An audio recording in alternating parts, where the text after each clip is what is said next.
Are you struggling for consistency in your sim racing? Does your iRating look like a roller coaster? If so, we have good news for you. The way to get more consistent is to first understand what you're doing differently than the professionals. And VRS is the answer. With our competitive subscription, you will have the telemetry, setups, tutorials, and everything else you need to fully analyze your driving. Our data packs and the ability to compare your driving with the best in the world will show you exactly where to adjust your inputs, change your driving line, and shave seconds off of your lap times. And our powerful and precise Direct Force Pro wheelbase and precision pedals are being used by some of the world's best drivers. All these champions agree that VRS hardware is not just the best on the market, it's also priced well below the competition. So if you're looking to upgrade to direct drive and the best pedals in sim racing, VRS is your answer. If you want to get better, get faster, and make it happen sooner rather than later, you owe it to yourself to find out why so many people are switching to VRS. You'll be so glad that you did. Visit www.virtualracingschool.com and learn why the best use VRS.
It was 75 years ago that sports car lovers first took to the streets of the sleepy little lakeside village in upstate New York and held a Grand Prix to determine which drivers and which cars would reign supreme. With a layout of over 6.5 miles and spectators cheering from the sidewalks just inches from the pavement, it didn't take long before the need for safety, not only for the drivers, but for those spectators as well, would lead to the construction of a purpose-built facility in 1956. In addition to being the first permanent site of the United States Formula One Grand Prix, tonight's venue has since played host to Can-Am, to Trans Am, to IndyCar, to IMSA, and of course, if you like to go bowling, to NASCAR as well. Welcome everyone to Watkins Glen International for the Season 5 finale of the Extreme Motorsports Ricmotech Sports Car Series presented by Performa Elite here on Apex Racing TV. I'm Greg Ginsburg along with Larry Lefty McLeod, and let's not forget Jonathan Grabowski working behind the scenes to give you all the best views of tonight's action. And so, good evening, Larry, and we've made it through 7 weeks. We're about to make it through 8. Congratulations. It's the season finale here of the Sports Car Series. It is, which means we get to award champions tonight. So, That's Greg, right. that's what I really am excited about tonight. Are we going to have somebody overtake, someone come back, come from behind? Maybe they're in second or third right now and maybe come on to be the champion tonight. We'll have to wait and see. But there's definitely points battles in each of our classes, and this is going to be pretty exciting. We're going to crown a few. We've got 3 classes to crown champions here tonight, and I'm totally looking forward to it. This is exciting. Oh gosh, yeah, absolutely. And of course, we talk about it all the time. I guess it doesn't really matter if it's the World Challenge, if it's the Sports Car Series, if it's even if it's the TCC. I mean, this track here, Watkins Glen, always provides some amazing racing. You don't necessarily see a lot of overtakes, but it is a track that promotes speed, of course, as I say each and every time we come out here. And it is a track that is really a challenge, especially when you consider the mixed class racing here, because those blue walls, the Armco, is so confining around this track, and it is so dangerous that the drivers just never can take their mind off of what's coming up at them at sometimes 130, 140 miles an hour. Let's do this, Larry. Why don't we turn things over to Kevin Ford, who, like he always does here in the Sports Car Series, will give us tonight's track guide, this time of Watkins Glen International. Welcome, everyone, to Watkins Glen International Circuit, located here in Watkins Glen, New York. Great to have you with us as we provide you your track guide today around this 3.45-mile road course here. 11 turns to get a lap done around here. We are located just up the road from Lake Seneca, and I'll tell you, this place is a dream to drive and race. Let's head up the front straightaway. As you'll notice, our main pit area to the right, our grandstands to the left. And as drivers come across the start-finish line, they'll be heading downhill into what's known as the 90.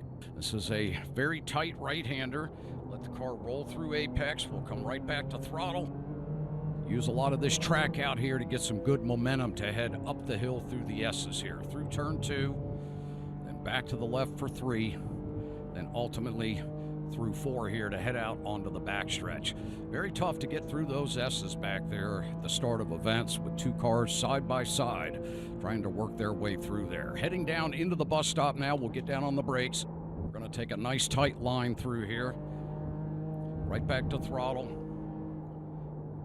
Come off the throttle, let the car roll here, let that curbing help the car rotate as we come out of the carousel. Turn 5 here at the Glen. Then we'll head down into the chute and into turn 6 here. We'll let that car come right to the bottom of the apex, come right back to throttle, open her up. Then head down the short chute here into the toe. We're now into the what's known as the boot portion of the course. Come right back to throttle, up off that exit. Now over the little hill crest here. This will bring us down to turn 8. Very tight right-hander, another 90 here. Right down to the bottom, get right back to throttle, let that car exit up off the top of the exit. And then into turn 9, we'll be returning into the cup course here at the Glen. And right back to throttle, track out off that exit, set up our entry here for turn 10. One of my favorite corners here, very fast left-hander. Up off that exit, now we'll dive down into the final corner here, let that car roll through the center, right back to throttle. There we go, up off the final corner, into the front straightaway. There you go, there's your track guide for the beautiful Watkins Glen. Thank you for being with us.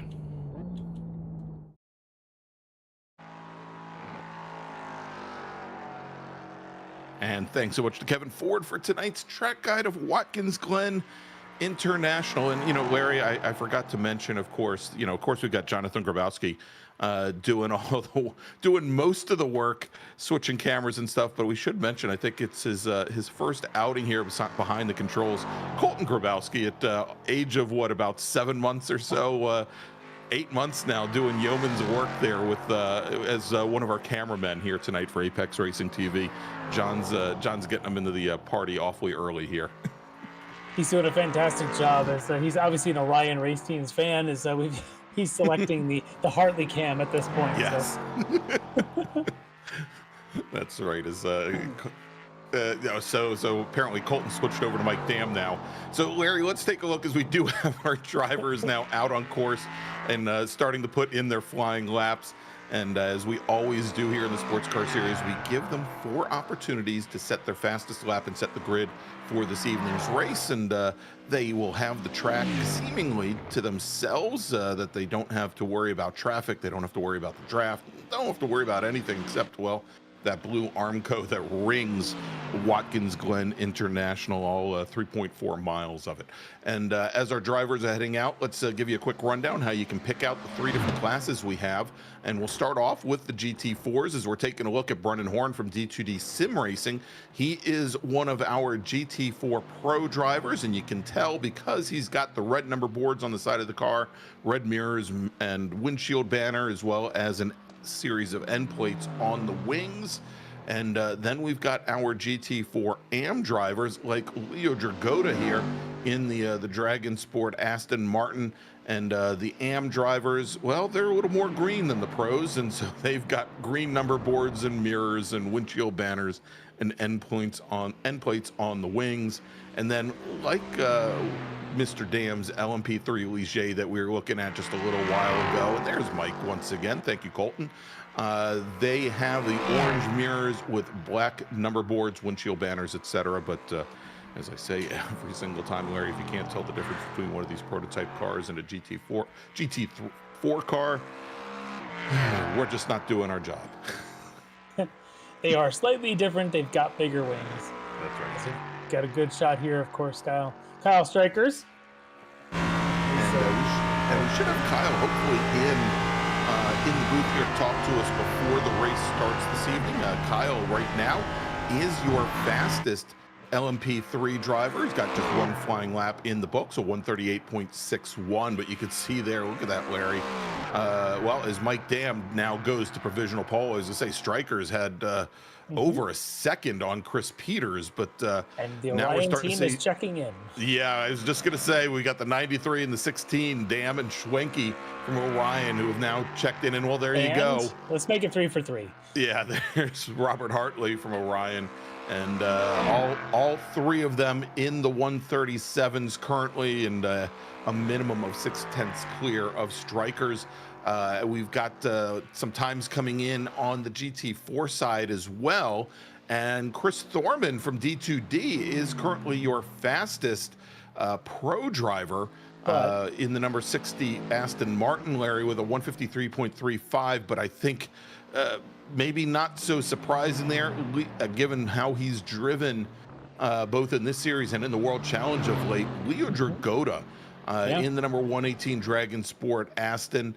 He is currently your provisional pole sitter in GT4, not just GT4 AM, but GT4. And his teammate Lucas Dragotta currently sitting second in AM, and it looks like Leo might be on a flyer at the moment, as we now have Ken Copeland from Team Esport Racer go to the top of the leaderboard in GT4. And Ken had the fastest lap times over the course of the week in practice. Larry ran a 152 flat, actually a 152.08. And so he's a little bit off that right now, but so far in the class of the GT4 field. Yep, and so not surprising to see Leo Dragotta be quick. Also not surprising the way the Copeland's driven lately to see him at the top of the ranks there. As he is loving Mercedes in all sorts of preparations, whether it be GT3s or GT4s. He's doing well in those. Currently provisional pole sitter for the GT4 fields. We got a good shot of Kevin Ford there in his BMW, heading up the S's. And Kevin just set a personal best at a 153.25. As he is now starting his third flying lap out of 4. And of course, a couple drivers, Larry, that we don't have times in for yet. I'm saying, of course, we've got Aaron Beaver in the LMP3s. We also have Eric Violette, who is our fastest driver in practice during the week. And there is Eric. He is now out on his, that's his out lap right now, and he'll be starting his first flying lap here in just a few moments. He did turn a 136.62 during practice the week, and that, Larry, if he could match that tonight in qualifying, would put him on pole. That would also be about 0.8 faster than what Dan has managed so far. Well, we'll keep our eyes on that, because that's going to be a competitive time and a competitive class at the front. One thing about this track is it is fast and flowing. At these speeds, it's very difficult to pass. So we'll see what kind of how important qualifying here, especially in the LMP3s, is going to be. It gives you the opportunity to kind of lead the field down into turn 1 the first time, but also be the one kind of leading the pack through the lapping sequences around the GT4. So it might be critical tonight to be on pole. We'll see if we'll see what kind of battles we have between our 3 Orion drivers and, of course, our D2D driver there and Eric Violette.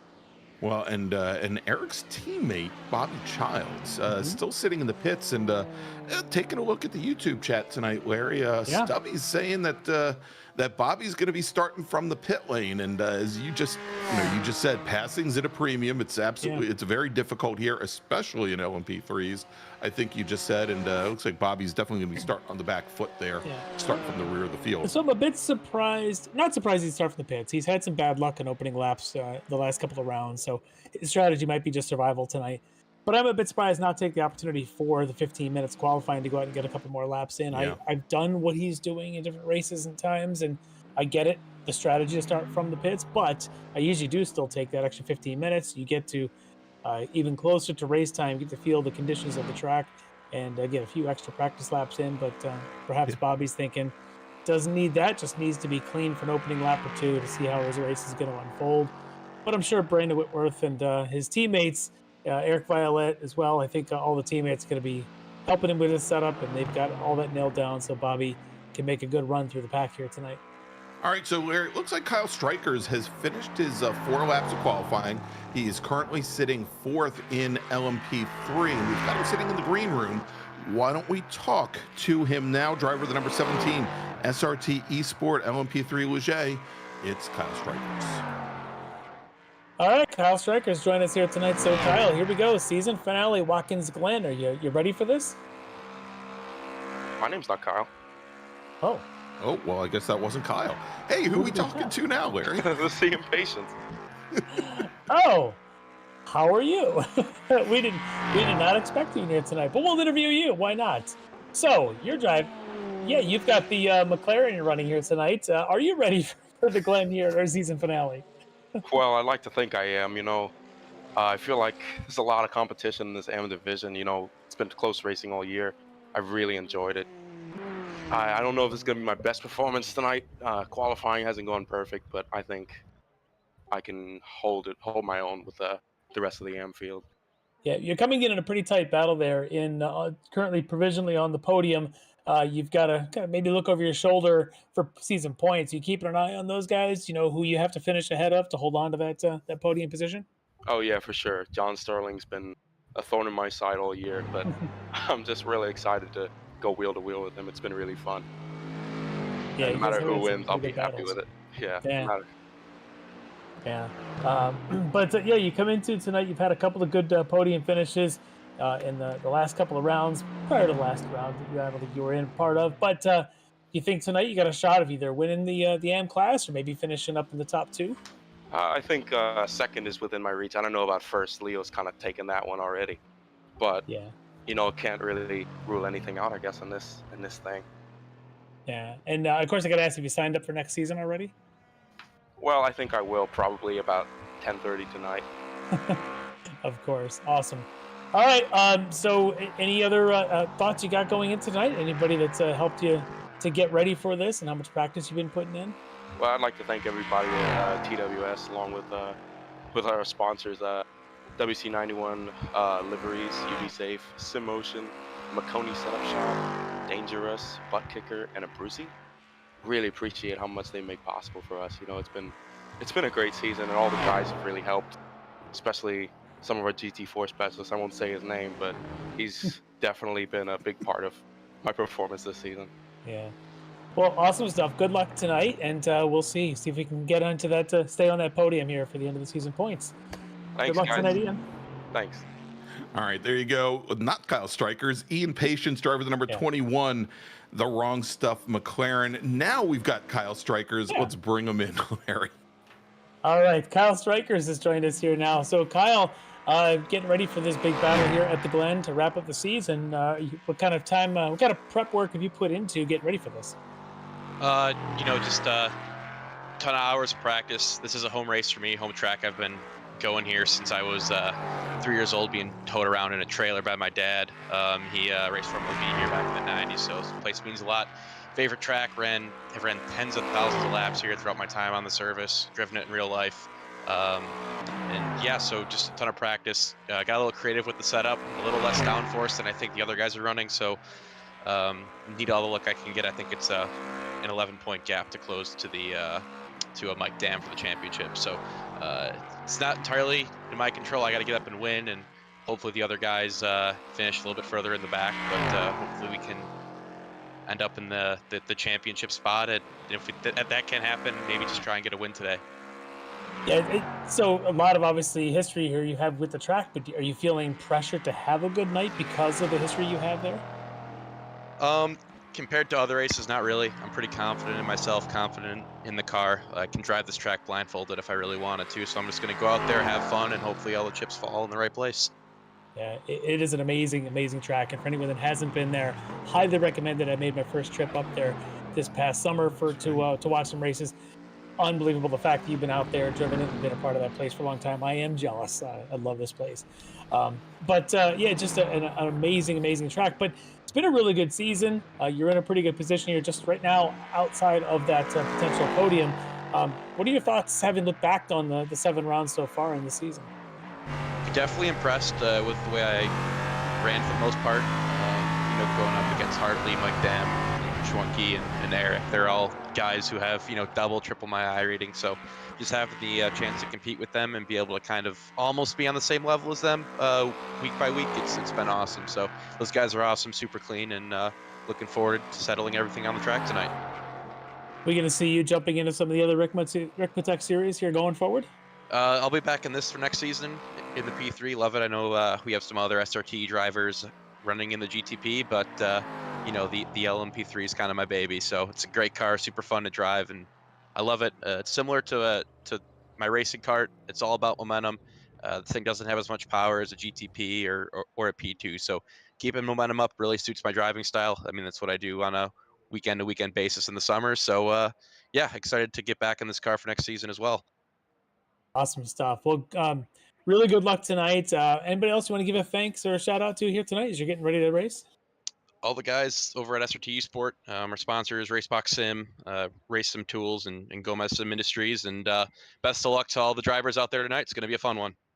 It definitely is. So good luck to you, Kyle. And maybe with any luck, we'll talk to you in about an hour or so. Sounds good. Appreciate it, guys. All right, as he gets ready to go to the grid, that was Kyle Strikers from Team SRT Esport, currently sitting 4th in the championship. And Larry, he's only 3 points out of 3rd right now, but it is going to be tough as, well, he did, he qualified right behind, more or less, the gentleman he is battling for 3rd with. But we've got the grid up, and let's take a look at our starting order for tonight. And some minor changes here at the front of the field in LMP3 as Robert Hartley took his 4th flying lap to get to pole. He is going to be your pole sitter with a qualifying time of 1:37.466. 8/1000ths of a second faster than his teammate Mike Dam. Travis Schwenke will start on the inside of row number 2 for Orion with Eric Violette.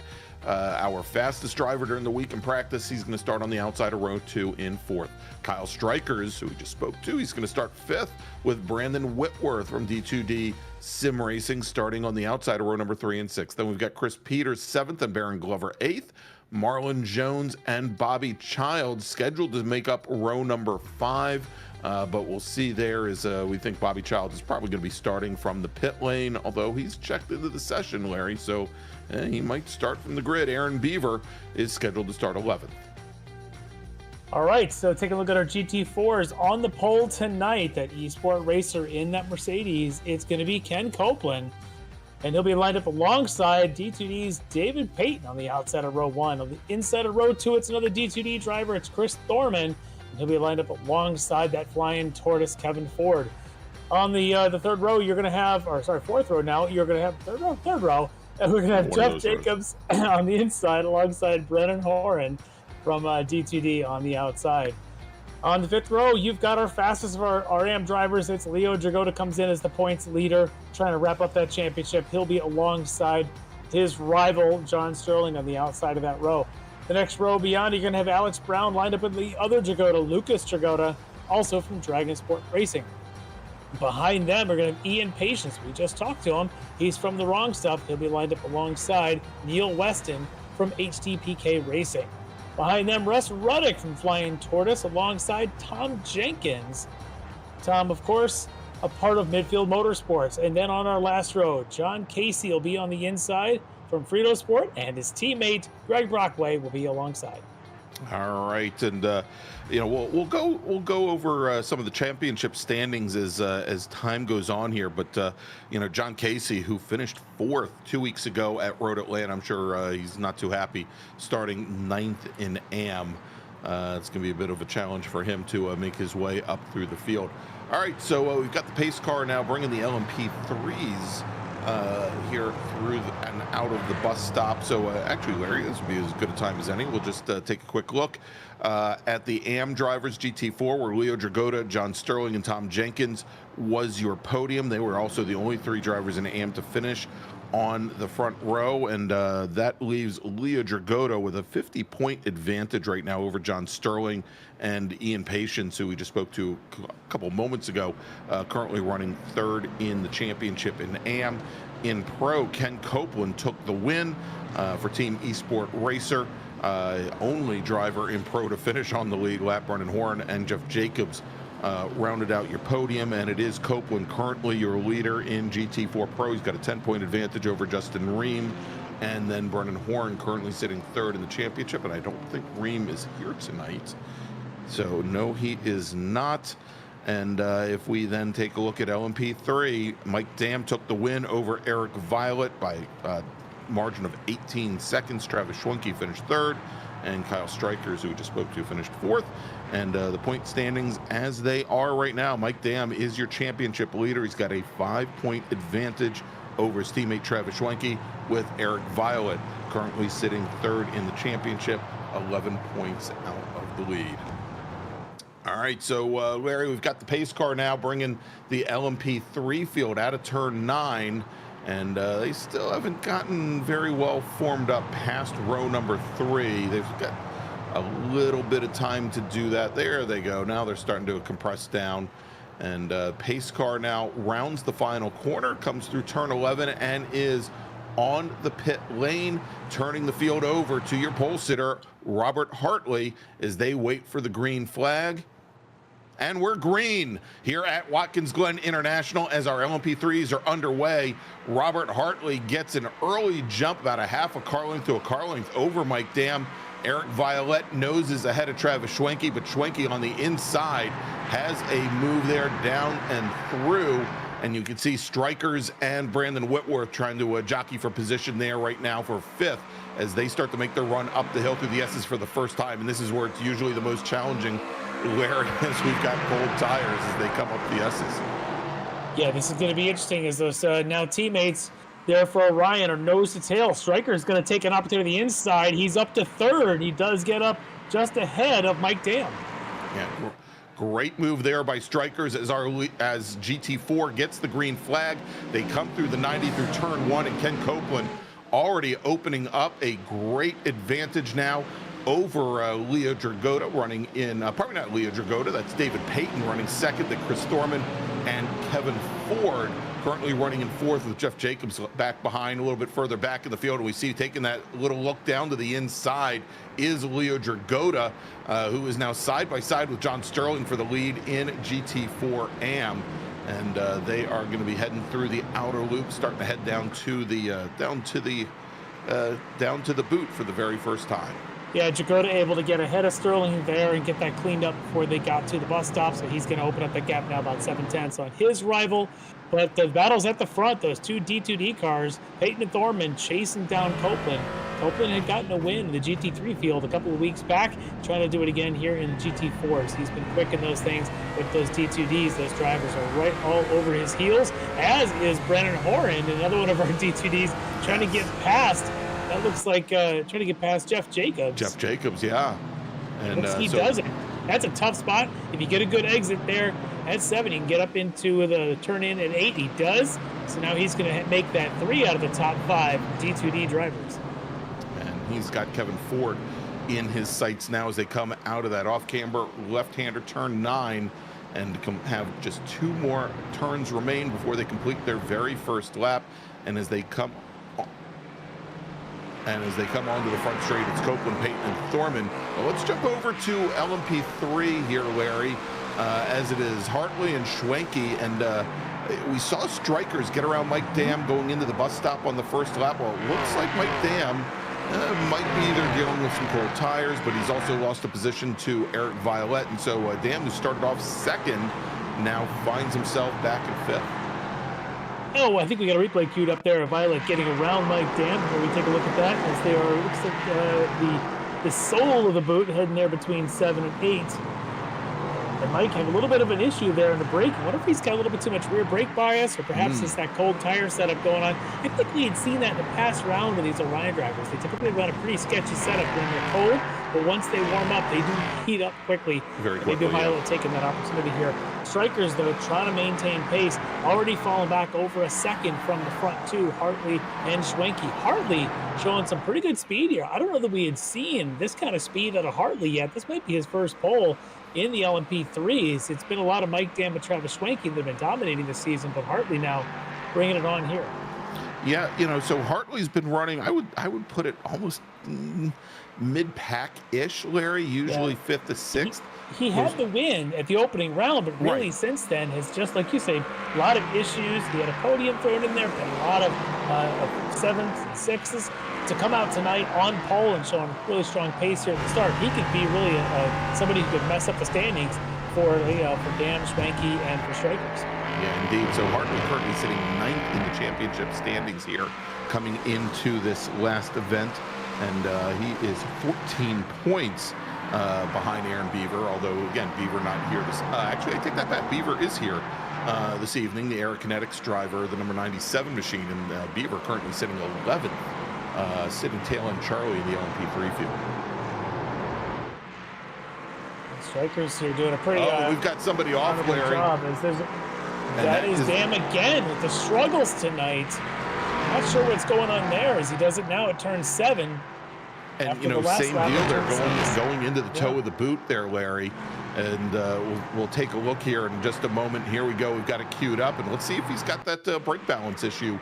Once again, as he comes down the hill, he's going to have to get hard on the brakes there before he sends it up, and he runs deep once again. That's just mid-corner there. Like, he missed his turn in and didn't quite get down to the apex he wanted. We know this place is famous for being roller coaster, like a lot of dips and stuff down at the apexes and curbs. Like, he just missed it, got to the flat part of the track, and it just didn't turn in. So let's keep our eye now on our overall points leader. This is falling into the hands right now of his teammate, Travis Schwenke. Yeah, Larry has not been a good... not going to help Schwenke. No, he is missing the rear wing, and there's a lot of the body work back there. Yeah, so there's a lot of parts missing off of that LMP3. This is a rough start for 2 out of the 3 of the Orions. The third one's doing great. Now this is falling into the hands of Eric Violette and those 2 guys, Kyle Strikers, currently sitting 3rd and 4th in the points. And now, is that Schwenke going around? That was Schwenke going around at turn 9. And looks like he just lost the rear end. We were talking, Larry, that Orion, they set the car up a little sketchy, and that off-camber left-hander, it looked like just the rear end walked around on him. They might be on the radio right now to Hartley saying you might want to jack that brake bias a bit more to the front for the next couple of laps, because it is tough with both spins from Dam and now from Schwenke, who easily could be out of this race. Coming into tonight, just a few points back out of a championship. I don't think the championship now is within reach for him. Dam has still got some work to do. Maybe he can make a run to this thing. But right now, Eric Violette, Kyle Strikers might be shooting it out. We'll have to see how this goes. They are a number of points back coming into tonight, but nothing's out of reach. No, certainly not, Larry. As we're watching now the battle for second in GT4 Pro. And as you said, we've got a couple of the D2D sim racers there sitting in the top 5, 3 of them in the top 5. But we've got David Payton in the green and gray number 64. We've got Chris Thorman in the orange and gray number 60, currently fighting it out for second. And the BMW Kevin Ford not that far behind as we go on board with Kevin Ford. Almost looks like one of our track guys, Larry. It does. I wonder why. But for Kevin, one of the things about Kevin that he often struggles with, he has really good pace. He's qualified well in the past. It's that consistency. It's getting a good run over the course of the full 60 minutes that we're running here tonight. So let's keep eye if he can finally settle in and get a good full finishing race and end up in this top 4 that he's sitting in, or does he struggle at some point? Because if you're Brennan Horton, you got to be wondering, do you want to wait for that struggle, or do you want to take that opportunity and try to get by him as soon as you can? and make this a 2-3-4 for D2D. We'll keep our eyes on that. All right, looks like Baron Glover in the LMP3, the number 13 machine, may have just had an issue as he's dropped back a couple spots. And look at that. He's gone to the Travis Schwenke School of Aerodynamics on that car. Has a matching bodywork. The wrong stuff machine is missing the right stuff, Larry. Well, that's the bus stop. It's a great place to leave bodywork. Wow, airborne. And he backs into it. Yep, that crowd got a good view of that impact to that wall.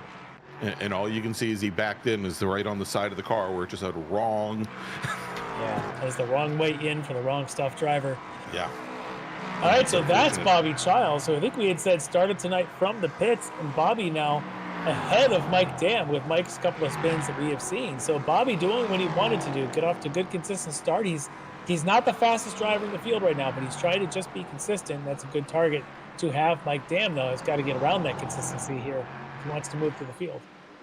All right, let's jump back to this battle in GT4 Pro, Larry, between the two D2D drivers, Thorman and Payton, or actually Payton and Thorman, as they come out of the bus stop. And things have tightened up just a little bit there, as Kevin Ford has made up about 3/4 of a car length, and Brennan Horan, also from D2D, in the Mercedes, has closed right in behind. Yeah. So currently a 3-car battle for second as Strikers has opened up, or probably not Strikers, Ken Copeland has opened up. I'd argue it's a 5-car battle. It's a 5-car battle for second, because you can throw in Leo Dragotta, the leader in AM. Right there he is in that Aston Martin right behind Brennan Horton as we go on board with Leo. And remember, he's in a battle. He wants to lock his championship in to the point that there's no looking back. He's got a pretty good lead already coming in tonight. But you look at the standings, he's 2.5 seconds already ahead of his chief rival, Alex Brown. He wants to play with the pro category, and looks like he's doing that.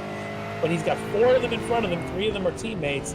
Let's see if Leo's going to be aggressive tonight. He normally is not, but maybe tonight he will. Brennan Horan, though, is usually aggressive, and for Kevin Ford, that could spell trouble.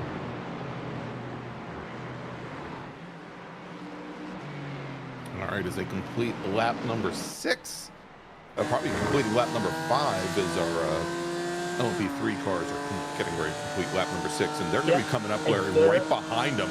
Yes, now they are. Yep, it's going to get very busy coming up this S's here. I see a Robert Hartley already with that Orion livery. There he is, Eric Willett, not too far behind.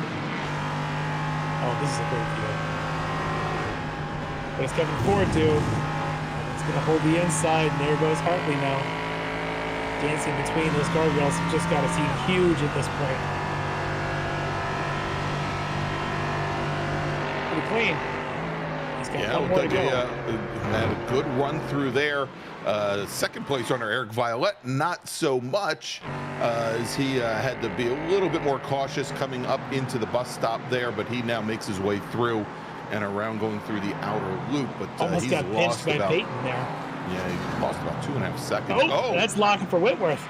That's Whitworth in a battle there with Strikers as they came through turn number 6 side by side. And we'll see here is Strikers. He's got the inside position now. Strikers holds on to third with Whitworth sitting in 4th. Remember, Strikers has said during the pre-race interview, he went with a bit of a more low downforce setup than maybe some of his rivals. So he should be pretty good in a straight line. It'll be tough to pass, but that does mean in the corners, he'll be a little bit more sketchy. You have to be cautious as they go run the leader in GT4, Ken Copeland. And look at that smart move for Strikers to put the GT4 car between he and Whitworth. Yeah, and Copeland, as he came out of turn 8 there, Larry, came all the way across, right across the nose of Brandon Whitworth. Whitworth had to check up something mighty heading up the hill there towards 9. Well, they all make it through relatively clean, and Copeland still with a pretty good lead on the rest of the team there in GT4. About 3 seconds or so between Copeland and the Payton, Thorman, Ford, Horan, and Dragotta train back there. That train still seems to be pretty close. Leo Dragotta's a little bit further back now, but certainly well within reach at a track like this. Is Bobby Childs now making his way past all of his teammates as he waves and he goes back. Virtual wave.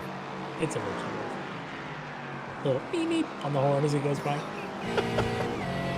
I'm sure there's element 3 some kind of horn on board. It's a sim. You can program a button to do anything. Yeah, exactly. flash the lights, honk the horn. Of course. You can make the horn sound like anything. You can make it sound like a duck quacking if you wanted to. Oh, don't. Oh, I'm giving Bobby all kinds of ideas for yeah. next season. Don't make me break out the soundboard program. All right, so then the other members of the LMP3 field trying to come through, and that looks like Marlon Jones and Aaron Beaver. Yeah. As they're going to try and get in the middle of this GT4 train. Kevin Ford is holding ground. I don't know if he's going to be able to hold that much ground. Brennan Horn, opportunity now knocking. He falls in behind, just cannot get a good enough run out of turn 7 there, and looked like Beaver and Jones have impacted his entry into turn 7 as well. Would have been the prime opportunity for him to make his way around the 32 BMW. Just could not do it, but it has allowed Leo Dragota to start to close things back up again. Yeah, I really thought by chance that was going to be Brennan Horn's opportunity to get on through there, as we're on board now watching Alex Brown right there on the heels of Jeff Jacobs. Brown, of course, the Canadian in that AMG. This is almost a local race for him. Just about, yeah. Not too far from Jeff Jacobs home there in Pennsylvania. I'm sure Jeff's been up to Watkins Glen once or twice in his day. Yeah, maybe. And speaking of which, he's going to go very wide. He's going to get an extra tour of the Glen today. Yeah, I was just going to say, he might have wanted to get like a 3rd or 4th row seat over there in the 90. There is an opening in that guardrail to hop on the road and head down for some of that ice cream down actually at the base of the Glen. So yeah, that's right. That's what he was thinking. Oh my. So he's got Lucas Dragota now right behind him.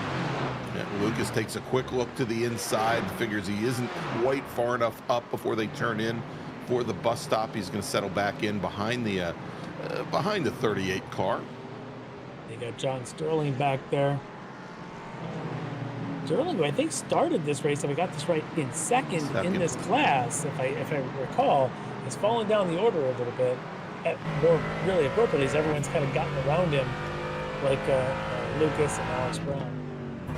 Yeah, indeed. And I mean, early on in qualifying, we had Leo and Lucas 1-2 in qualifying, but yeah, John Sterling started second in classes. We did have him graded up pro than AM, which is a little bit different because we've had a couple of races, I think, this season, Larry, where the AMs have been interspersed in with the pros. Yeah, odd tonight that the AM, every single pro out-qualified every single AM. I don't know that we've seen that ever. Yeah. But it shows you we've got some pretty tight times up and down in both classes, and it also, lucky for us, it brings all the fields together. But that means that pressure's on folks like Leo Dragota to try and pull away, which he's done so far here tonight. And you can see now is Chris Thorman starting to pull away from his teammate David Payton in that battle for second. Ken Copeland now opening up almost a 5-second advantage here, Larry, over Chris Thorman and David Payton as well. I see a D2D with the number 16 on the hood, and that looks like a Travis Schwenke. He's done some repairs after about 3 laps in the pits. Yeah, he's managed to get back out there. Never know what can happen. 3 laps down. Wow. Yeah, car looks pretty good considering where it was. The crew worked hard. Yeah, that's a significant amount of repair in only about 3 laps. He's about 3 laps down from the leaders in class. Means he's a lap down from this actual field, so he's going by with the sim yelling at him for blue flags. Even though he's the faster class. Yeah, exactly. He's the faster car. And that is going to leave Baron Glover still sitting in the pits doing some repairs. Maybe we have an idea. Well, I was going to say, maybe we have an idea. Schwenke was in the pits for about 5 minutes thereabouts, and Glover has now been there for just about 8. But Schwenke's teammate, Rob Hartley, just leader of the race, set the fastest lap of the race at 57.7, pulling away slightly now from Eric Violette. So Hartley doing what he really can do in a lot of different things, but what we have not seen him do so much in this car, he's finally getting into it. Yeah, he's definitely getting into a rhythm here about 18 minutes in. maybe if John or Colton can put up on screen maybe the deltas between Hartley and Violet the last couple of laps, if that's possible. And Colton says yes, he can. There we go. You can see there, and there you go on lap 7. Violet lost a lot of ground after having just on the previous lap made up almost 2 seconds on Hartley, but the last two laps, Larry, only about 1/10 of a second differential between those two drivers. 1 lap to Hartley, 1 lap to Violet. Yeah, in those previous laps, lap 6 and 7, I think, because when they're making their way through the field, certainly lap 6 was going through the GT4 field. So I think that's where Violet's got to be a little bit quicker, a little more precise to get through. He did get caught, remember, on the other side of the bus stop, having to wait behind while Hartley didn't have to wait. And there is Mike Dam making an early pit stop here, just 18 minutes in. Let's see if he's got a little bit of damage on that car. Yeah, and Larry, we anticipated the pit window for the LMP3s was going to actually open up right around lap 11. So he's in the window here. If he has any damage, you probably want to rush in there as soon as that pit window open and try and get a 2-for-1 to get some repairs. Yeah, we'll keep our eye on that. As again, he comes in championship leader, but his nearest rival was his teammate Schwenke, who already spent his own 5 minutes in the pits. We'll see if Schwenke was able to bring enough fuel on board to make it to the end. That'll be interesting to see if Travis can avoid that second pit stop. Exactly. We'll see. I'm not sure he can unless he saves a lot of fuel. I was going to say he's going to have to stop that march through the field. Probably just draft off a bunch of GT4 cars if that's the case here. But yeah, we'll see. As we think the window for the LMP3s, as we said, should be opening up right about now, lap 11.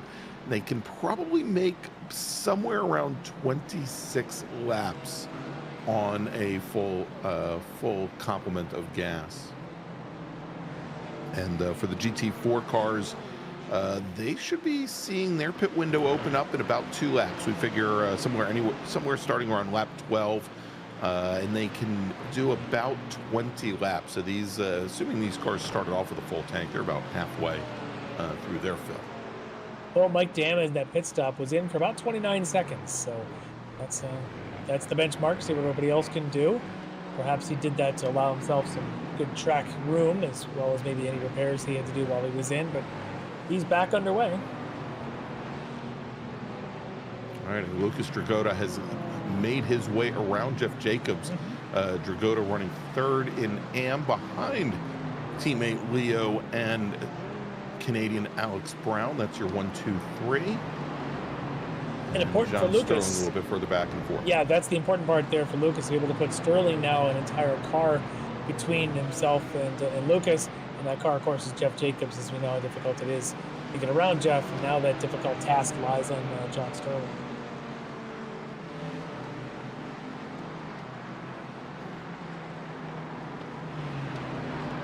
All right, let's jump back to the pros.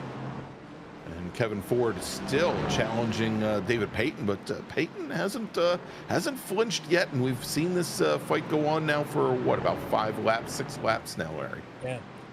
And the one enjoying this the most is the one you can't see in the shot. That's Ken Copeland, your overall leader in GT4. Yeah, exactly. He's just hoping that he can, at some point, stop seeing these guys even in his mirrors. But he's certainly happy to see that lead now growing to up almost 5 seconds on Thorman. And then, of course, another second back to this foursome led by David Payton.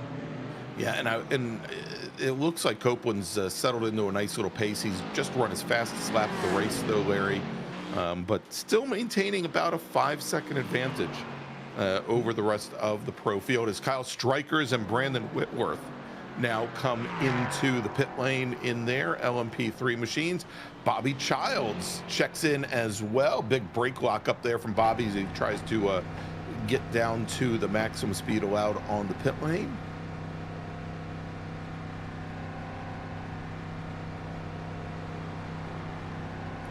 That is going to move now. Marlon Jones up to 4th, as Jones and Beaver have not pitted in yet, nor have Peters, Violet, or Hartley.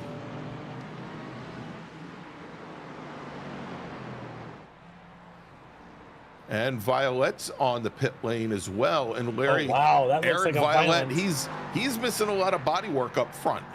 He definitely is. So he's looking like a battering ram. Let's take a look and see exactly what happened to Eric Violet, who had been running second in LMP3 as he comes now down into the bus stop. Oh, Get some curbing. Yep. He gets into the bus stop well, but does not exit cleanly. And that is a whole lot. That's a loose right front wheel and everything. That might be the end of his night or a very, very long stop in for repairs. So I guess between Baron Glover, Travis Schwenke, and now Eric Violet, 3 of our LMP3s, 2 of which have bid it in the bus stop. That's it. And so Robert Hartley maintains the lead in LMP3. That's going to move Chris Peters now up into second. Peters, who started 8th now, and he's about 8 seconds in arrears of our leader, Aaron Beaver, 3rd, with Marlon Jones 4th. And then you have our 4 drivers that have pitted in, Strikers, Whitworth, Childs, and Dam. And for Strikers, you got to actually, I'm not that you want to see anybody else's demise, but you got to be liking that a lot of your rivals now are struggling with their with these accidents and things, and his experience around this place, I think, is going to play a big part into his survivability tonight. So we'll keep our eye on Strikers, get a good shot at a podium, good shot at a second place here, and who knows, maybe a good shot at a season podium. We'll have to see how that plays out. Now with the demise that appears to be hitting Eric Violet as Aaron Beaver into the pits. So Beaver pits in from 4th, and that is going to move Kyle Strikers back up into Strikers now running 4th. He is leading the cars that have pitted in to this point, then Whitworth, then Childs, then Dam. And interesting to note, Larry, that that Bobby Childs, who has had his run down the pit lane, he was able to leapfrog Mike Dam in that pit cycle, and now runs about a second and a half up on the 93 car. Well, I mentioned when when Mike Dam came in for his first pit stop of the night for anybody, his stop time was about 29 seconds. Mm-hmm. Everybody else right now, next slowest is only 21 seconds of Glen Whitworth, and a couple of these drivers like Bobby were only 18 seconds, which is 10 seconds faster than Mike Dam. That's why he was able to come out ahead of him. Of course, now, looking out the back of Bobby's car, there is one Mike Dam now made up that 10 seconds and wants to get on by. But yes, I do wonder if Mike had some repairs to make, and that's why he was in a little bit longer than everybody else. But he's got a lot of work to do as your points leader here if he wants to finish strong here with the next 35 minutes to go.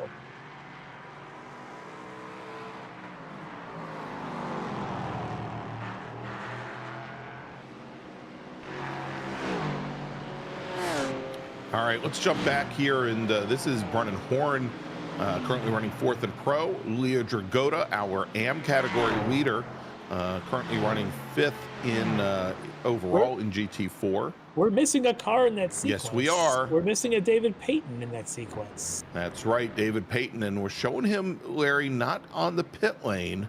But I'm showing him as not moving. And let's take a look here. Colton's got everything all lined up for us. Let's take a look and see exactly what happened to the number 64 machine. It's down into turn 6. It's right behind Kevin Ford. That's the grass at the exit of 6, and that is the great beyond. Yeah. As the car has left the earth.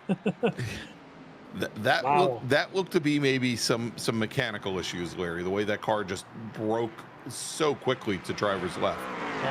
Yes, like he hit a little bit of grass, and his mechanical grip decided that it didn't want to exist anymore. No. And then he drove himself into that wonderfully into the blue shadow realm. Yeah, the Armco hurts. So that does take out one of our D2Ds running in the front there, near the front in the GT4s.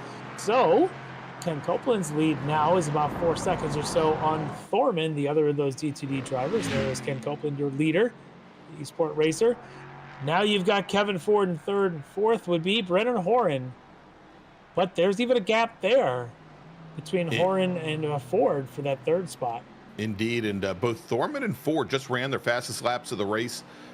Larry, almost Ford, I was going to say on the previous lap, Ford was almost a full second faster than Brennan Horan. Horan, as he had just crossed the stripe, ends up running very similar lap times. Yeah. And Brennan Horner was able to get back onto that last lap, did his own personal best, trying to stay ahead of Leo Jagoda. There's Jagoda drafting behind Brennan. If anything, he may want to push him like a couple of Miatas. Yeah. These expensive GT4 cars maybe don't bump draft as well as like a Miata does, but there they are trying to catch up to Kevin Ford because both of them want to maximize their points here tonight. Of course, Leo comes in points leader in AM. Any good result for him should lock in a championship. But for Horan, we'll take a look at our GT4 Pro standings right now. Horan came in tonight third in the points, but he's got about 20 points or so down from Justin Ream, who I don't believe is playing here. No, he's not here tonight. Peyton was fourth, and well, we just saw what happened to Peyton a couple laps ago. He's not in the fight here tonight, so Brendan Horn's got to be liking right now his chances of locking in a third place in the Points Championship. That was the 16 machine of Schwenke trying to unlap himself from some of these GT4 machines once again, and came right underneath this neat little battle right now. And this is for the last step on the podium in AM. Lucas Dragotta and John Sterling, as Lucas and Sterling are now, they're actually not that far back from Jeff Jacobs. The strikers coming through.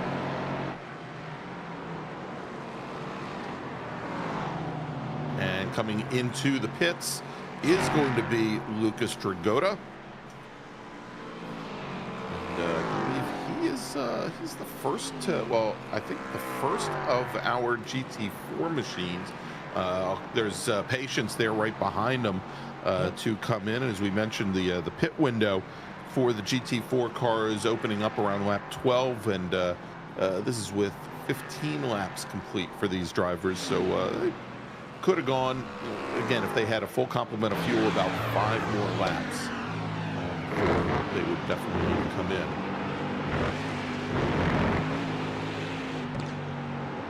Brennan Horner with a little bit of daylight back to Leo Jagoda. Not much, though, just about that half a second between them, as they've got, that's Kyle Strikers coming through. Yeah, he seems to be right behind every shot we look at. There he is lurking. Currently third in the LMP3s. He bought a special photography package this week, I'm sure. He's third in the LMP3s, and so far the fastest of the ones that have stopped for their pit stop. So waiting on Chris Peters and Rob Hartley to do theirs. Peters pretty quick here tonight. Didn't talk much about Chris Peters, but currently sitting in that second spot, just 11 seconds behind Rob Hartley. And speaking of Hartley, Hartley just resets fast lap at a 137.70 as he continues to run the fuel load down on the number 3 machine.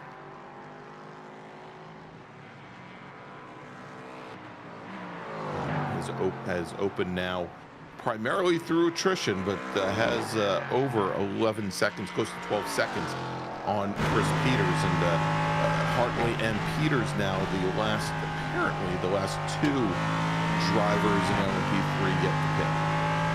Yeah, like I said, Peters looking very, very racy here tonight. There he is by himself, just turning some pretty good laps. His last lap was another 38.4. His quickest was a 38.3. So he's just turning some pretty consistent lap times. That's why he's up there in that second. We've seen a lot of catastrophes striking some of these LMP3 drivers here tonight. And like we saw Baron Glover, of course, Eric Violet, and Schwenke. So it's seeing someone like Chris Peters come in and start turning laps. I'm really curious where he's going to be relative to Strikers and Whitworth when he does come in for his stop, which I kind of figure be in the next maybe 5 minutes or so. Indeed, is again, we're Hartley just now completing lap number 19, and Peters is almost there as well. We think the pit window runs as high as 26 laps for these cars. So again, another 5, 6, 7 laps possibly for Hartley and Peters. And for Strikers here, we talked to him in the pre-race. You know, he felt very comfortable with this track. His home track, he's driven it. He's lived at this track practically his whole life, and looking very consistent here. Trying to do whatever he can to hold off Brandon Whitworth, who's in that D2D entry, just coming out of the last corner behind him. Still looking to try and race them a little bit right now. It's about 4 seconds between them, but Strikers trying to get himself here a podium in the finale of the season.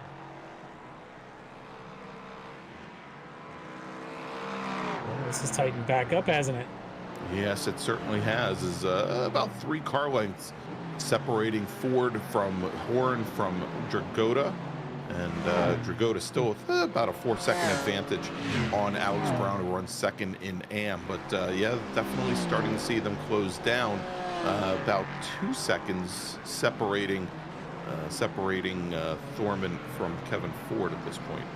Brendan Horn really chucking that car. We had a good close-up shot there as he was coming around the last couple of corners there, turns 10 and 11, and you got to see how much input he was making his way through there to kind of pitch and catch that Mercedes. Working that car pretty hard now, as I think that's should be, is it Aaron Beaver coming through on his left? Maybe on his right? Waiting for Maybe on his left.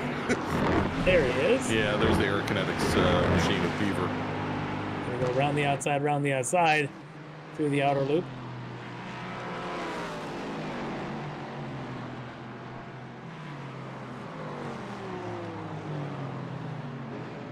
All right, well, Larry, let's do this. We're sitting right up at about the top of the hour, and we know our 2 leaders in LMP3 are yet to pit. The majority of our GT4 field is yet to pit, but why don't we take a quick little break, thank some of our partners and sponsors, and when we come back, we'll take you all the way to the checkered flag here from Watkins Glen International, where you're watching the season finale, round number 8 of the Extreme Motorsports Ricmotech Sports Car Series, presented by Performa Elite, and we'll be right back.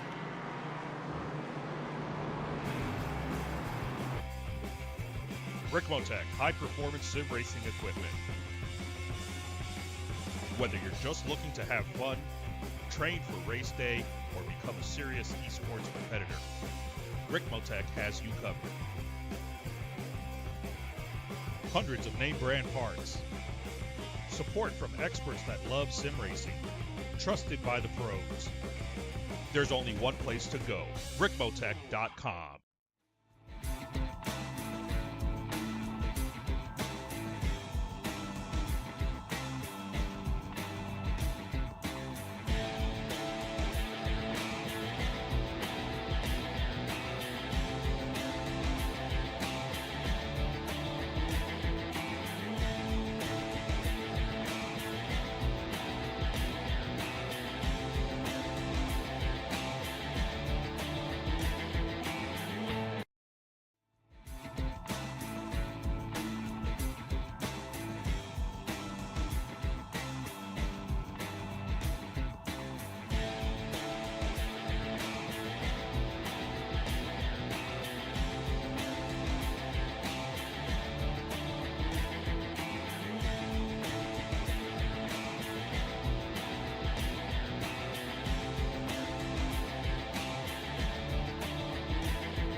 Ricmotech, high-performance sim racing equipment. There's only one place to go, Ricmotech.com. The search is over. The most comprehensive league scoring solution is here, with the ability for multi-level championships, custom incident tracking, post-race time penalties, support for heats, drop weeks display, multi-car team scoring, advanced web widgets, rookie championships, a custom paint system, and load those results in seconds. Visit extremescoring.info today.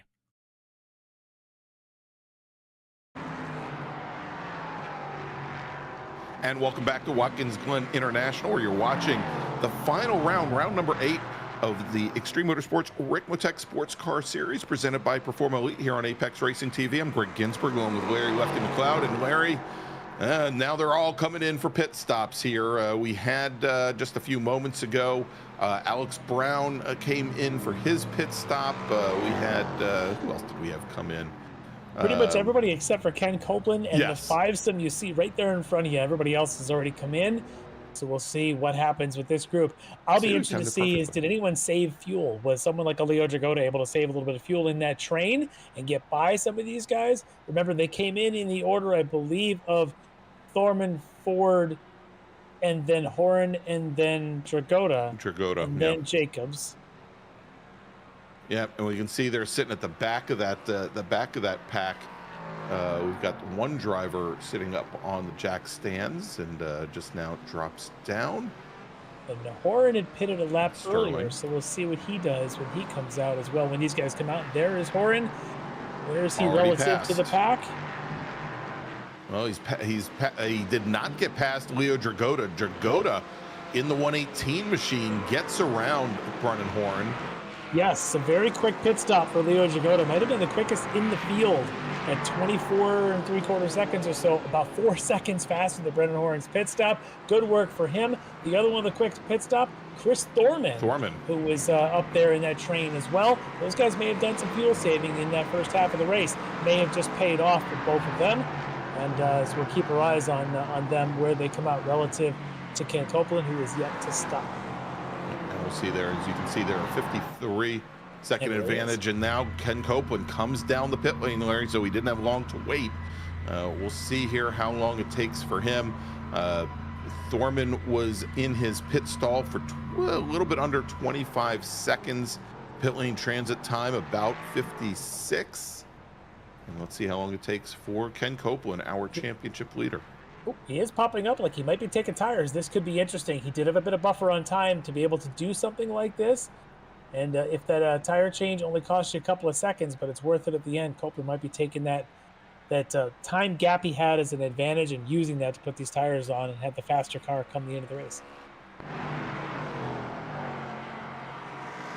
Keep an eye on this battle. Brandon Whitworth trying to chase down the third place runner, Kyle Strikers. But right now, he's got Mike Dam right behind him. Yeah, say a whole bunch of Mike Dam in the mirrors there. Yep. Dam, of course, making his way back through this field after having 2 early spins. And Dam was the first one to come into the pit, so I'm sure his tires are all feeling comfortable. The fuel load's finally coming down for him, and he's getting comfortable. He's able to make this pass to put up in the 4th. Strikers, of course, is already pit. He's still 3 seconds ahead on the road from where these guys are right now. It's Peters that's the one in question. Where will he be when his stop is complete? And notice there, Larry, that we had Ken Copeland on his out lap, still with a pretty sizable advantage, about 5.7 seconds. Yep. Actually, more than that, over Chris Thorman.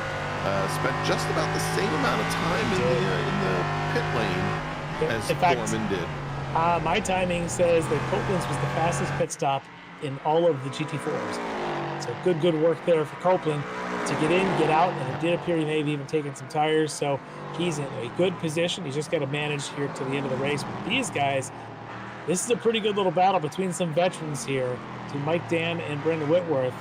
Dam's got to be strategic on how he gets around him. And you can see Strikers just in front there with the white, blue, and Dago yellow, or whatever that color is. Safety green or something. Highlighter green, yellow, just in front of him. It's a good night to have those colors, as Rob Hartley and Kyle Strikers have very similar colors on their slightly altered liveries. And still a lot of time here to go, Larry. About just under 20 minutes remaining, as we're only about 2/3 of the way through this fight here at Watkins Glen. Look at this run Mike Dam just got coming around through turn 1, and the draft he now has behind Whitworth. You can see him set that up. Whitworth did not get a very good exit of 1. Mike Dam did, and he's going to use it, I think, to vault himself past the DTD driver Whitworth. Then he does into the bus stop. Wow. Yeah, you can see that line that Mike Dam had going through 1, that he was going to get a heck of a run up the hill through the S's. He used that to make that pass. His next victim up the road might be Kyle Strikers, the hometown boy. Yeah, and you can see there where Whitworth, who waited as long as possible to make a decision whether he was going to go left or right, and still Mike Dam, almost 6 car lengths just through the bus stop there. As now we've got Brennan Horn up onto the rear of Jeff Jacobs. So Jeff coming Jacobs, in. Jacobs had the absolute quickest pit stop of anybody in the GT4s, about 2 to 3 seconds faster, which is why he's in front. This is the one I've been waiting for. Chris Peters was second when he came into the pits here. Let's see. He leaves Rob Hartley out there. But can Chris Peters perhaps stay ahead of Kyle Strikers and Mike Dam in this pit stop? With only 18 minutes to go, this is going to be close. When he got into his pit stall, he had about a 30-second advantage over Strikers, give or take. There's Strikers coming down on the braking into the 90 now. And Peters is going to come out behind Strikers, Dam, and Whitworth. Okay, so Strikers, Dan Whitworth move up to 2, 3, 4. Peters, a solid outing. He's got himself into a 5th spot for the time being. But now focus is on that battle for second. Strikers and Dam and Whitworth. Those three about 3 seconds separating threesome. And there they are. Nice goal. Look at the speed, though. Look at the approach now as Mike Dam, good graphic there, has been picking up chunks on every lap. Even on the lap where it's not chunks, it's still tenths. And he is closing in right now on Kyle Strikers. Strikers hopefully he's got something left in the pack to hold that one off. But your race leader is now into the pits. Rob Hartley, last man to come into the pits. Last man standing, only driver that was remaining not only in LMP3 but also in GT4. As he rolls past the husk of the what's husk left of the 89 machine. Keep an eye on Hartley as the car did not pop up for tires. A quick pit stop there, just 15 seconds for Rob Hartley. That should keep him in the lead. We'll see what timing and scoring says when it's all said and done, but it's going to be a good nearly 10 seconds or so between he and Strikers, Dam, and Whitworth. Solid work for Rob Hartley.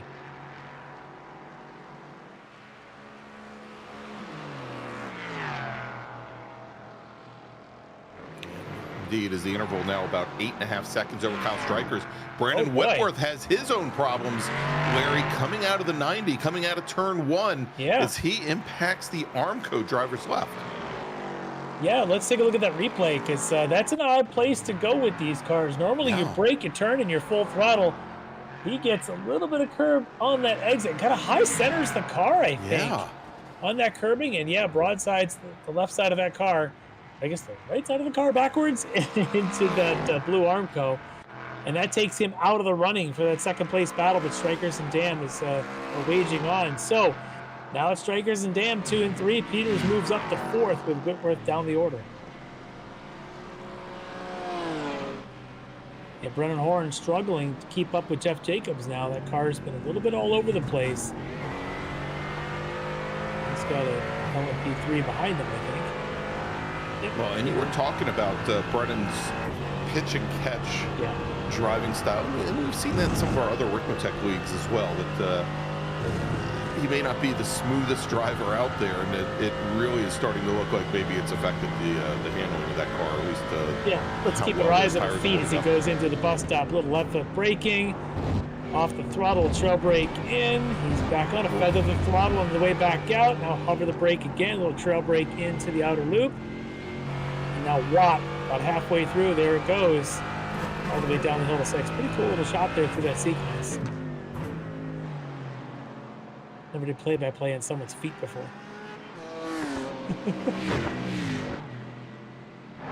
I'm not talking about foot fetishes 2 weeks in a row. 2 weeks in a row is fine. 2 days in a row, it's a problem. It's a problem. All right, so Brennan Horn now trying to get back on track, keep up with Jeff Jacobs. It's just a problem Jacobs. after the sun goes down. But anyway. We have devolved. We'll see if Brennan Horn can recover here. Still in 5th in this class, but trying to chase down a very consistent tonight for Jeff Jacobs. The other one that's been consistent is what I mentioned on early was Kevin Ford often struggles with that consistency. Tonight, solidly 3rd right now.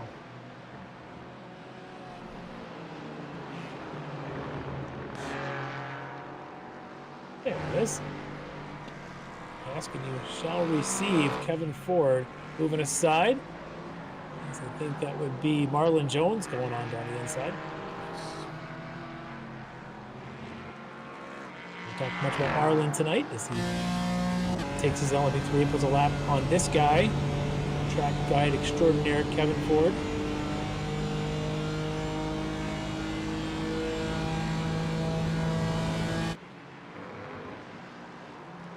Kevin can almost see Chris Thorman up there turning into the bus stop. But he can also see his mirrors and see the leader in AM, Leo Jagoda. Leo's got a class lead of almost 6 seconds. But Leo's playing right now 4th overall in the GT4s, trying to keep up with that Kevin Ford.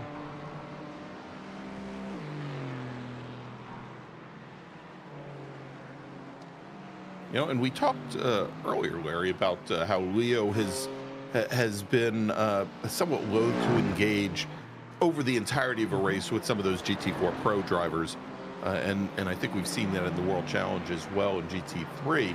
And maybe he figured he put in his time early on.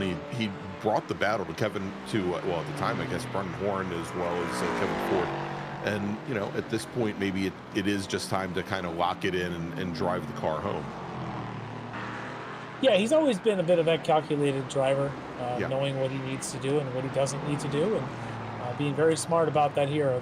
Very mature for anyone, regardless of the age. He really understands that strategy. If you want to win championships, you got to finish races.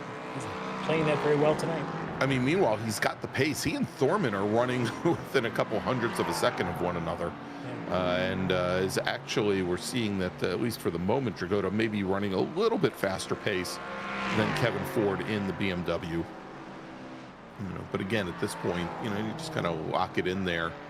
No need to do anything drastic in order to make up any more positions on track, especially when you're currently the championship leader. Yep. As race leader making his way through some of these GT4s, that's Rob Hartley. Good. Only a 2.5 second lead. I'm wondering if Hartley might be doing a little bit of fuel saving. Fuel save. Look at those deltas. He's had some issues.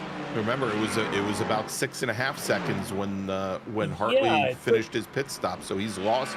You can see the time there. 14 seconds and 31 seconds is a lot to lose on a single lap. I wonder if he had any issues. Do we have any? We'll get our production crew looking for any sort of replays that may have been something big, because 31 seconds. No, I don't see. That's a lot of time.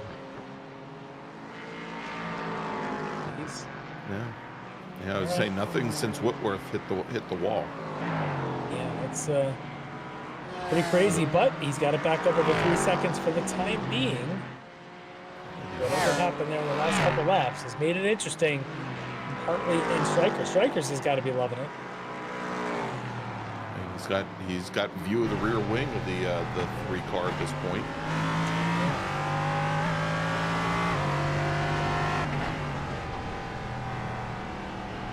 Strikers' car is set up for the end of the race, and Hartley might still be doing a little bit of struggling just with traffic or something. But for Kyle, he's got to be looking at his chops here, saying, I got 10 minutes. 10 minutes trying to win the race on the home track. Got to make his way around a Kevin Ford BMW to have a chance. There he goes. Let's take a look as they come across the line here. And there's Mike Dam 2 seconds behind Strikers. He's got a battle in front and behind now to worry about. All right, so that time Hartley opens up about 9/10 of a second, gains it back over Strikers, and moves it back to about 3.5 seconds separating. But yeah, there's Mike Dam, who was likewise about 9/10 of a second faster than Kyle Strikers, as was Hartley. Yeah, that 2.5 second might have just been some traffic issues on that prior lap for Hartley, but his lead still sufficient. But looking at this, a couple laps of a little bit of slow to charge. Now Mike Dam back on that charge. Strikers has got to be feeling that pressure.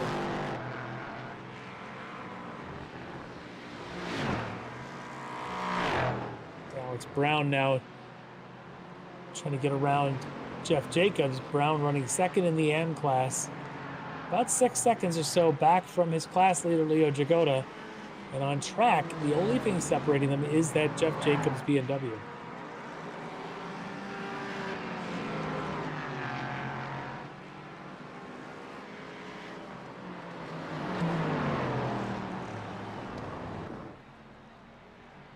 And Chris Peters, his second stop of the evening here, Larry, and it looks like he's up in the air for some tires. Yeah, that's not good. I do wonder if he's got some damage or something else going on. We'll keep our eye. See if we can get a replay of what happened to Chris Peters. He's had a pretty good night up until this. So he comes down out of 6, into the toe, as he runs a little wide. It looked like Mike Dam's lap 1 or lap 2 spin. Yeah. Well, didn't hit anything. Nope. I wonder if he decided that tires were just junk and it was time just to come in. Well, then he hit something. He did hit something. Yeah, a lot of time lost there, however. That is frustrating. It's a lot of frustration for him, I'm sure, after having about 48 minutes of a really good race suddenly going away. But speaking of a race, we got one between Kyle Strikers and Mike Dam. Dam has been on the charge for about 8-9 laps, and here he is. Now, remember, Strikers had that great jump out of the gate to start tonight's race off. Was able to get ahead of Mike Dam early on. Dam had his problems. Right here is the scene of the crime, going down into the toe of the boot. Strikers has had a pretty consistent race, but we'll have to see if he can keep up this pace as Mike Dam closed things down awfully quickly. That last time, Larry, was 1.6 seconds faster than Kyle Strikers.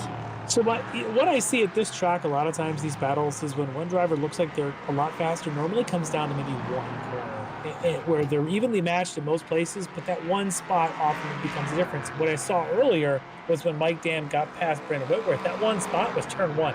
Yeah. I'm wondering if that's what we're seeing, because this turn 1 is such a crucial corner, obviously with the long straightaway, long wide open throttle section following, and to be able to get down into that corner just right and get on the gas early is a huge difference. So I'm wondering now if Mike Dam's been really good at, look at here, he backs off the gap a little bit. He knows he's going to set this up.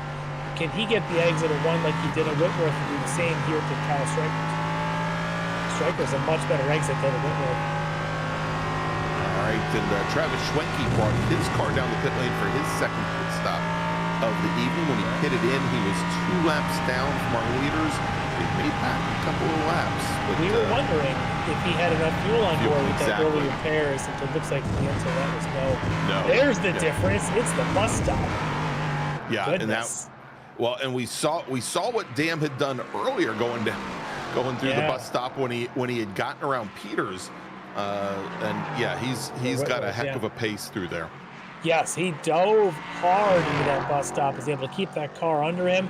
Striker's a much more conservative, almost late turn in there. Lucky for him, he didn't lose the car and also didn't lose the position yet. This is a difficult track to pass, especially around these sections. But let's see next time if Mike Dam can get the opportunity either at 1 or going into that bus stop. Only 5 minutes left in this race. That's right, as the clock now hits 55, 5 minutes remaining here at Watkins Glen, as Mike Dam ends up, that was, yeah, Greg Brockway, just the wrong place for Mike Dam. Nothing that Brockway did, but Dam having to take to the grass and lost a little bit of ground. But, you know, Larry, that might not be a horrible thing for him.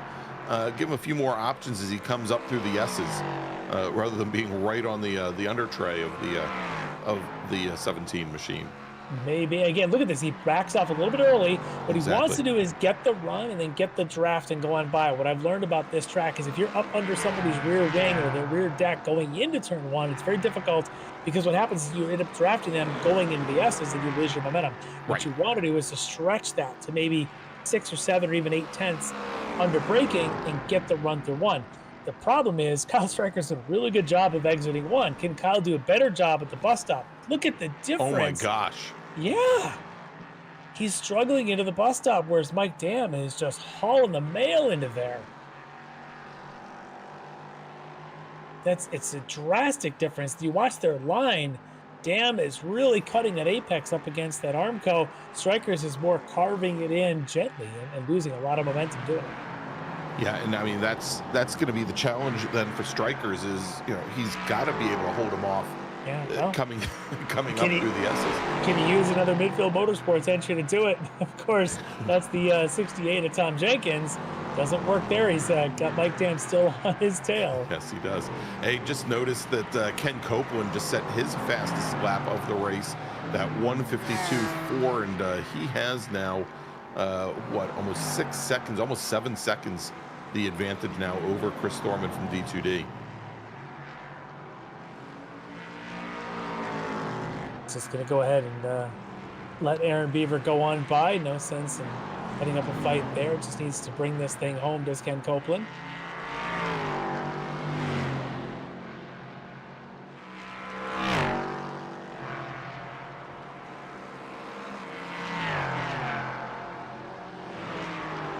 All right, so is Dam going to be close enough to draft up alongside? The Strikers did a great job of exiting turn 1.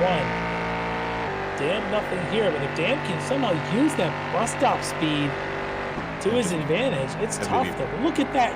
Even from this angle, you can see the difference of approach. How much later the Strikers turns in, and he makes it much more of a turn. Yep, Casey gets a view. Here's Neil Weston and only Porsche in the field tonight, getting a view of this battle going on by. And that's going to help. That's going to help Strikers a little bit as Dam has to go around the outside of turn 6 down through the chute. Little daylight, any daylight at this stage of a race with just 2 minutes to go. We might be seeing white flag next time by, depending on where Robert Hartley is right now. Yeah, I would suspect that they might see a white flag. It's going to be close. So lap 136 per lap. Possibly Hartley now is just, and looks like somebody out of fuel, Larry. That looked like a crab walking car from repairs, and I'm guessing that was Marlon Jones. But let's not worry about him right now because this battle is still there. Strikers and There it Dam. is, white flag in the air. Yep, there we go. One more time around. Hartley to the inside of a Dragotta. That's a Lucas, I think. He'll be making his way around to try and get his second win of the season for Robert Hartley, but the battle is behind him with his teammate Mike Dam trying to catch Kyle Strikers. Look at the lights flashing for Strikers. Yeah, Strikers wants everybody to. Yeah, he's like, hey, Lucas, coming through. Oh, he's going to try and use Lucas as a pick. He's going to get it. He's going to get it. He gets it done there. Oh, and Dam's going to have to run very wide.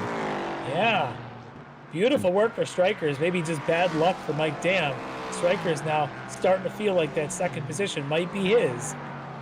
And he's only 2.2 behind Hartley.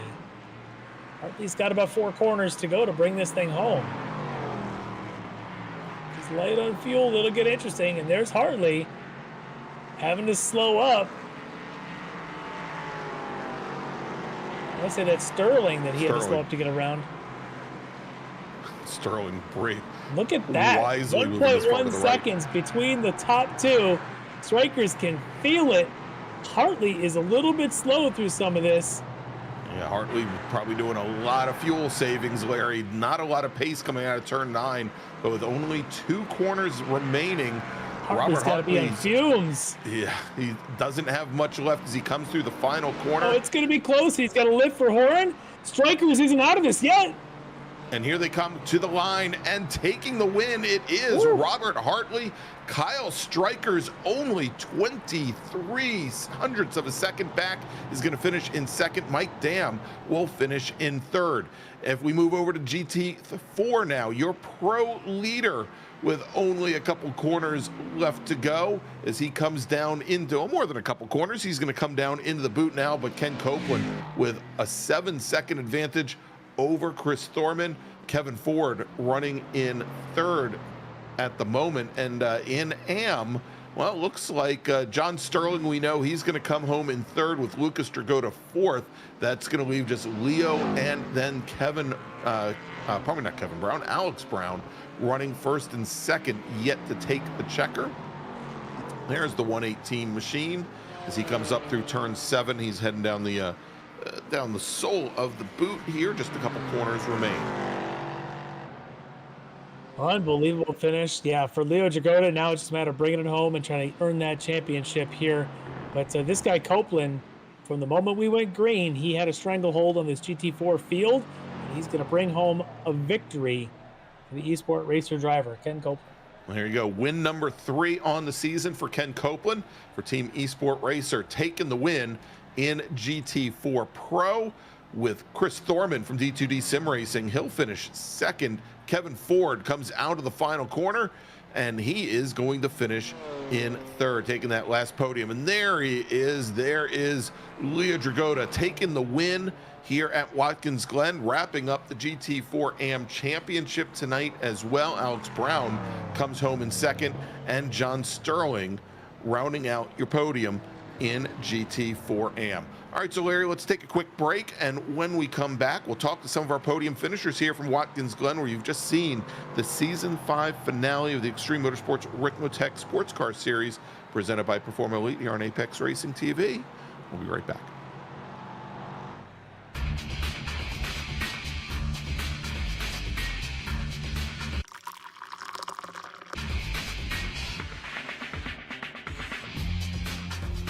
Allow Extreme Scoring to do the work for you. Ricmotech high-performance sim racing equipment. Whether you're just looking to have fun, train for race day, or become a serious esports competitor, Ricmotech has you covered. Hundreds of name brand parts. Support from experts that love sim racing. Trusted by the pros. There's only one place to go, Ricmotech.com.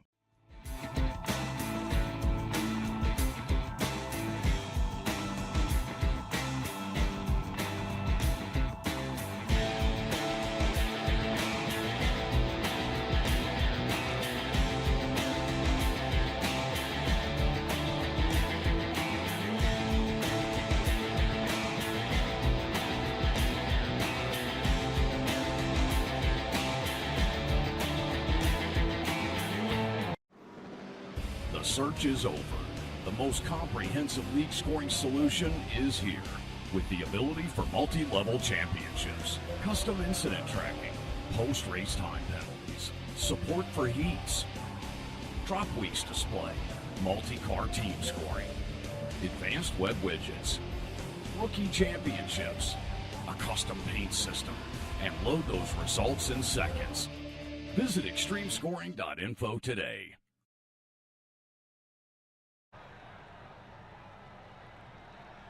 And welcome back to Watkins Glen International, where we've just seen the season finale, the Season 5 finale of the Extreme Motorsports Ricmotech Sports Car Series, presented by Performa Elite. I'm Greg Ginsburg, along with Larry Lefty McLeod, John and Colton Grabowski back behind the scenes. And Larry, let's take a look once again as we've got our drivers. This is awkward as they're all trying to get lined up for a photograph.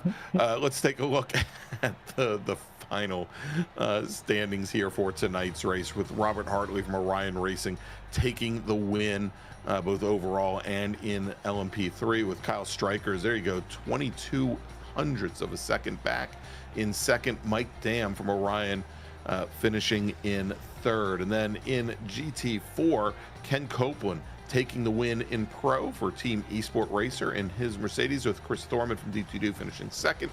Flying Tortoise Motorsports, Kevin Ford, really just smooth, consistent running from Kevin Ford tonight. He'll finish in third. And then finally in GT4 AM, Lucas Dragota takes the win for Dragon Sport Racing in his Aston Martin, with Alex Brown finishing second for Team Collusion.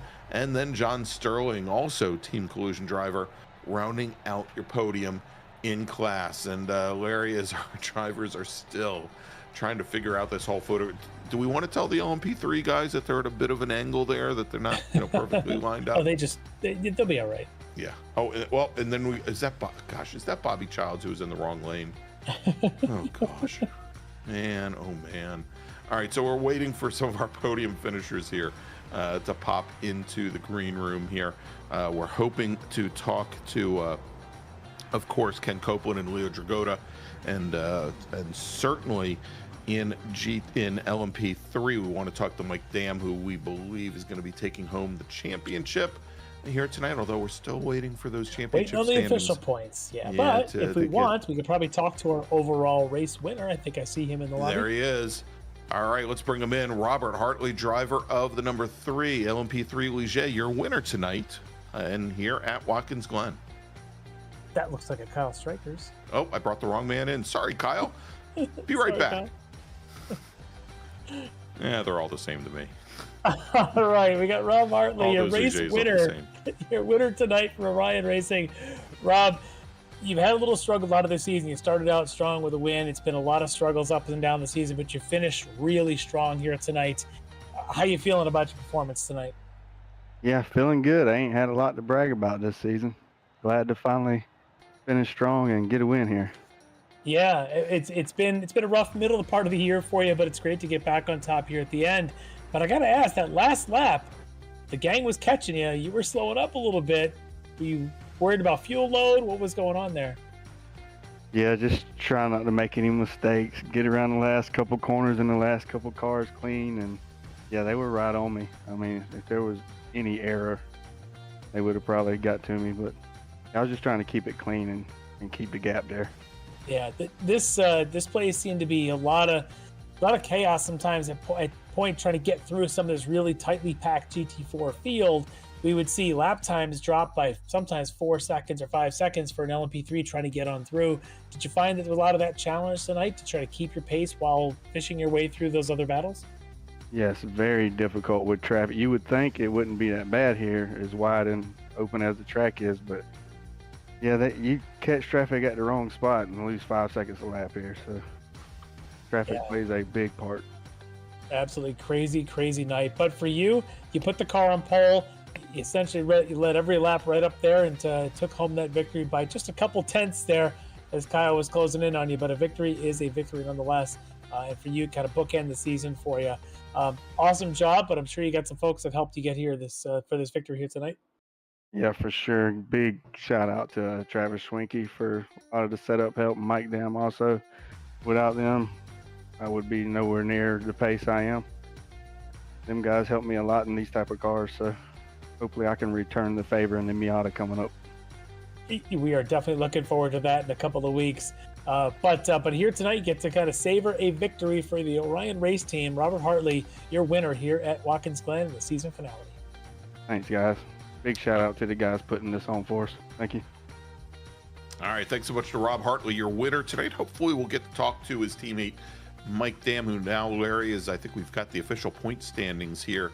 I think we can say that Mike Dam is going to be your LMP3 Season 5 champion. But let's do this. Let's move over to GT4 in the meantime as we wait to see whether or not Mr. Dam will magically appear as he's turning what looks like the slowest pace lap ever right now. Let's see. Oh, that's a replay. Never mind. Say, why are they behind the safety car at the end of the race? All right, let's move over now to our GT4 AM winner tonight. And I think we can safely say now your GT4 Season 5 AM champion, Leo Dragotta from Dragon Sport Racing. Yeah, Leo, great job tonight. As qualifying sorted things out, you had a whole lot of challengers in your class right there with you. You had John Sterling that was going to run there with you and a few others, Alex Brown, but you managed to pull away from them and make a good fight up with the front group and come home victorious and lock in the championship here in GT4 AM. How you feeling? It's such a nice feeling to win the championship. And yeah, it's just bring it home for the final race. Just keep it smooth and just, yeah. Yeah, it's awesome job. It's a tough track. Everybody knows this place. Everybody seems to get a lot of lap times in here, but still it's unique. Your setups are always a little bit different. You got to put in that time. Was this a tough week of preparation for you? But you and the Dragon Sport team put a lot of time in and getting ready for this finale?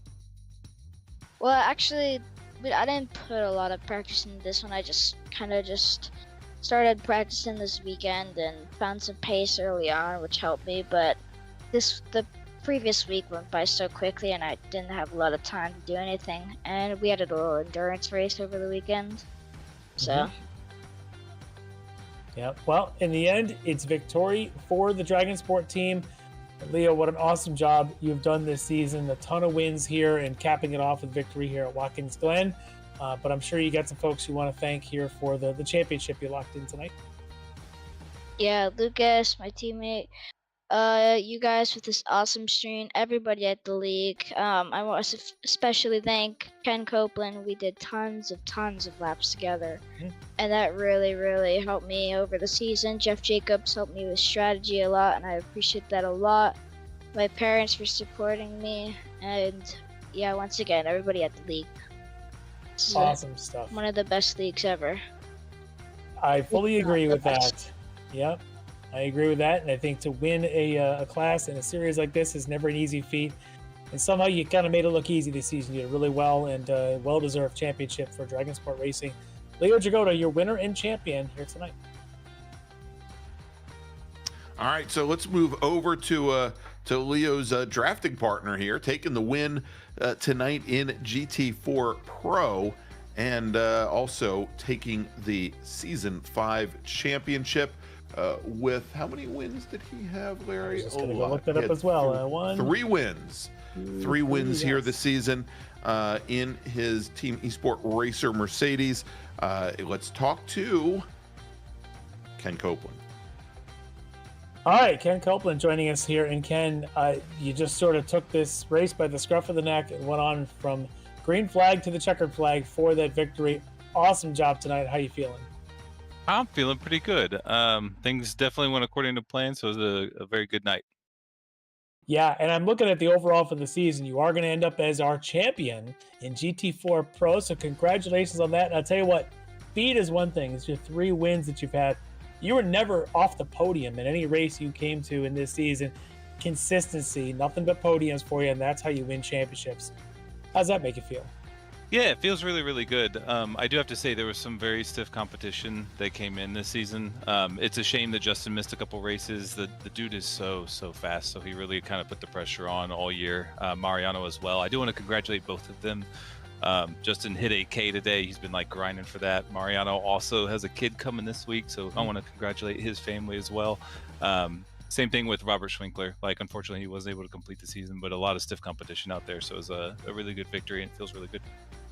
Yeah, it's a tough class, and I tell you, here in the Ricmotech series, every season it just seems to keep getting tougher. So to win one of these things, definitely savor it. Hang on to this one. Pat yourself on the back for this. It's no easy feat. A well-deserved championship for you.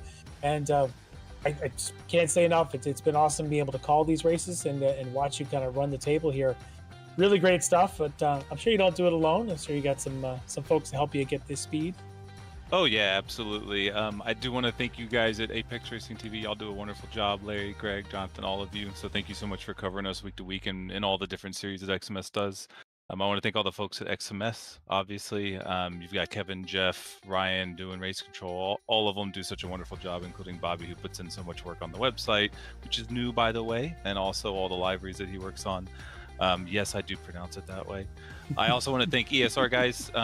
They really kind of brought me into iRacing. They actually pulled me over into the XMS series as well, so I'm here because of them. I want to thank them for the support, and also the Wrong Stuff guys that I've kind of merged in with. I don't know if y'all saw the livery, but I'll be racing a much darker car next year, so I'm looking forward to that. So yeah, I just want to thank everybody. It's been awesome.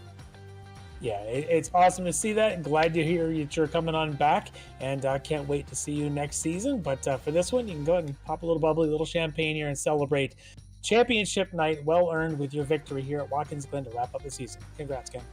Yep, absolutely. Thanks, y'all.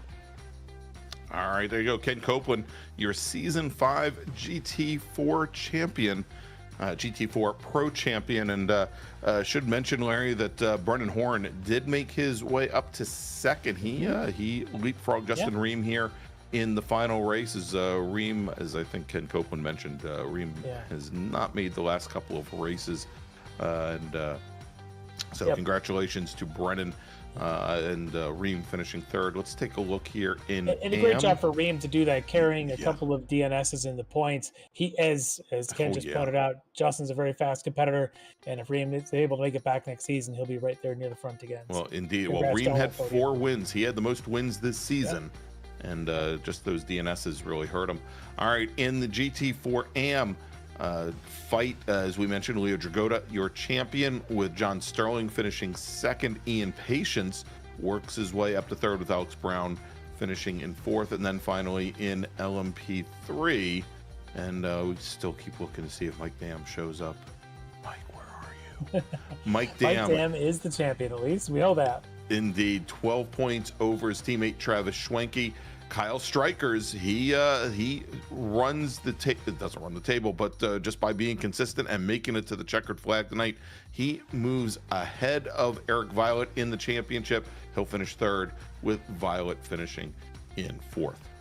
All right, so Larry, let's wrap things up here from Watkins Glen and take a look at what we have coming up in the next few weeks in our different Ricmotech series.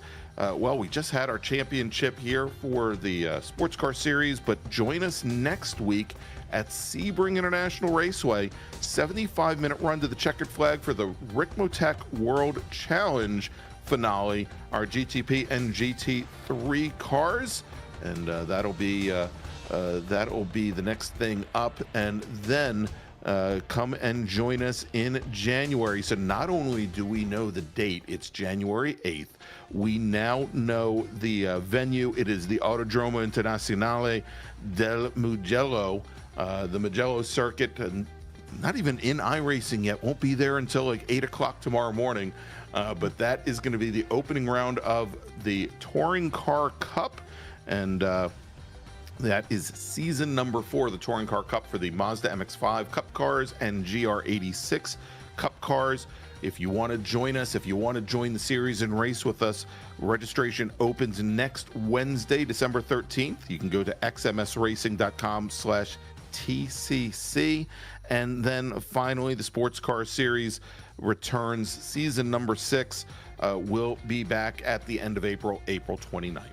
All right, so for Larry Lefty McLeod, for the two Grabowskis, for Colton and John, I'm Greg Ginsburg. Thank you so much for joining us, and we'll see you next Monday night, 8 p.m. Eastern Time from Sebring International Raceway. Have a wonderful week, everybody.